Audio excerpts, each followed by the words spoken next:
Assalamualaikum warahmatullahi wabarakatuh. Pada hari ini kita akan belajar berkenaan qada dan qadar. Qada dan qadar, dia punya pengertian dan dalil.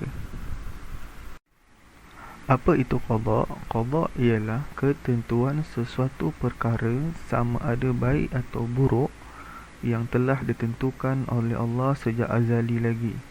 Ini bermaksud segala perkara yang berlaku pada kita telah ditentukan oleh Allah sejak azali. Apakah itu azali?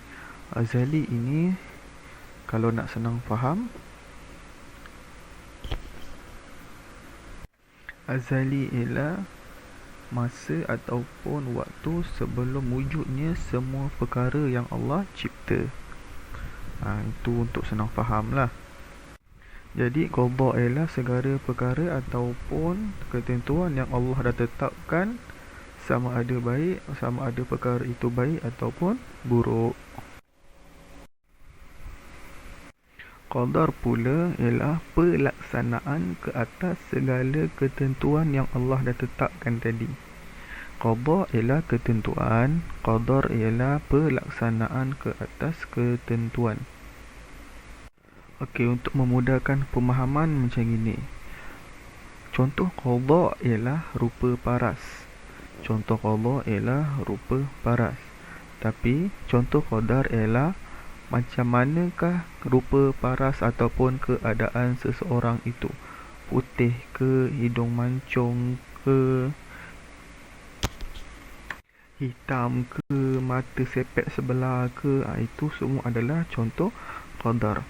Untuk lebih memahami lagi apakah qada dan qadar, mari kita lihat kepada contoh qada dan contoh qadar. Okey, contoh qada ialah yang pertama jodoh. Yang pertama ialah jodoh. Ini contoh qada. Kedua ialah mati, sihat, susah, senang dan sakit. Ini adalah contoh, banyak lagi contoh-contoh yang lain. Okey, jom kita lihat contoh qadar. Contoh qadar ialah Ahmad disahkan menghidap penyakit barah pada 20 Januari 2020. Okey, ini contoh ayat. Dalam ayat ini qadarnya yang mana? Ini tarikh ni. 20 Januari 2020. Dan jenis penyakit yang dihidapi. Okey. Qada'nya ialah Allah dah tentukan yang budak Ahmad ni akan dapat penyakit. Tapi penyakit jenis apa? Dan bila dia dapat tahu? Itu ialah qadar. Okey, contoh yang kedua. Fitri meninggal kerana dilanggar kereta semasa melintas jalan. Qada'nya apa kat sini? Qada'nya semua orang akan meninggal. Ini adalah ketentuan Allah. Meninggal ni adalah ketentuan Allah. Tapi qadarnya mana?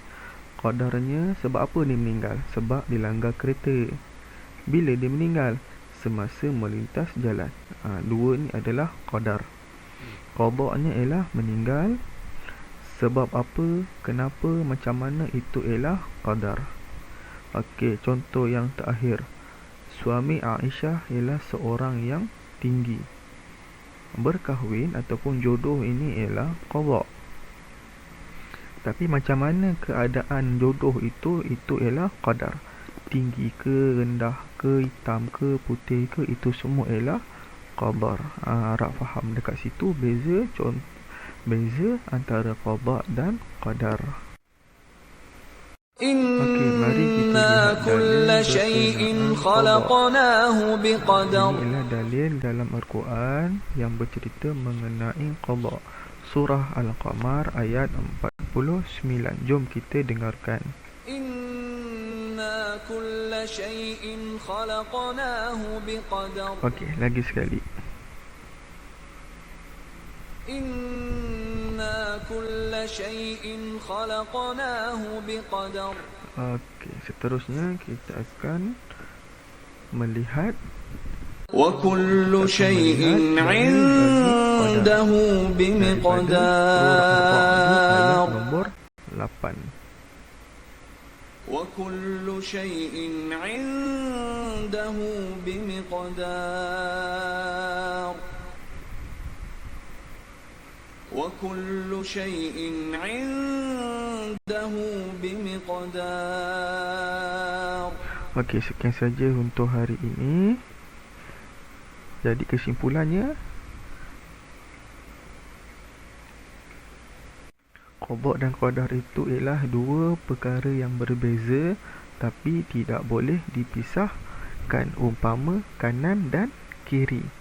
Setiap mana ada sisi kanan, pasti ada sisi kiri. Contoh lain, atas dan bawah. Bila ada bahagian atas, mesti ada bahagian yang bawah. Dua benda ni berbeza tapi tidak boleh dipisahkan. Sama juga dengan qada dan qadar. Okey. Sekian saja untuk hari ini. Kita akan jumpa pada pelajaran yang akan datang, insya-Allah. Assalamualaikum warahmatullahi wabarakatuh.